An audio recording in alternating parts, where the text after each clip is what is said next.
আজকে বাংলাদেশের মধ্যে কি শুরু হয়ে যাচ্ছে? আমাদের ছোট ছোট বোনদের ধর্ষণ করছে, গলা কর্তন করছে। কেমন জুলুমবাজ! সে যেই কোন দলের হোক, সে যেই দলের অন্তর্ভুক্ত হোক, তাকে প্রকাশ্যে দিবালোকে রাস্তায় ঘাটে যে যেখানে পাবেন সেখানে তাকে হত্যা করবেন। আমাদের বিচার আমরাই করব।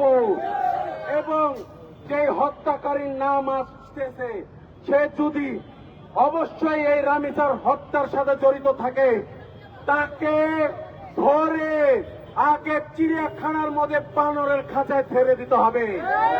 বানর ওকে ধর্ষণ করবে, বানর ধর্ষণ করার পরে প্রকাশ্যে রামিসার পরিবারের সামনে এবং বাংলাদেশের জনগণের সামনে তার পুরুষাঙ্গ এবং তার গর্দন কর্তন করে এই বিচার সম্পূর্ণ করতে হবে।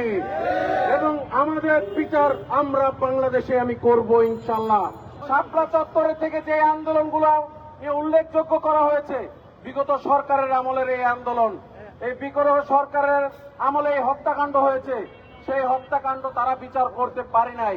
কিন্তু এই গভর্নমেন্টের কাছে আমরা আশা করব যে অতি শীঘ্রই এই হত্যাকাণ্ডের বিচারগুলো আপনি করবেন। এবং সকল হত্যাকাণ্ডের কথা বলেছি।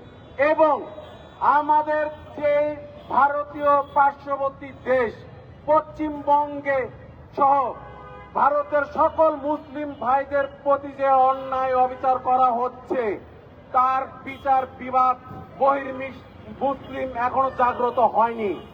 আমি মুসলমান ভাইদের বলতে চাই, আপনারা 6 মাস ভারতে গরু খাওয়া বন্ধ করে দেন।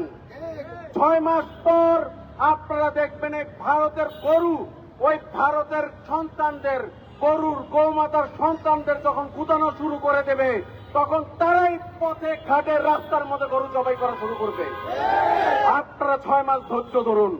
এই কোরবানিতে আপনারা ভেড়া, ছাগল, দুম্বা জবাই করুন, গরু বয়কট করুন আপনারা। আর শুভেন্দু অধিকারীকে বলে দিতে চাই, আমরা যদি বর্ডার ক্রস করে, তোমার কিন্তু রেহাই হবে না। আমাদের বর্ডার ক্রস করতে বাধ্য করো না। মোদি, তুমি সাবধান হও, বাংলাদেশের দিকে চোখ ফেলো না।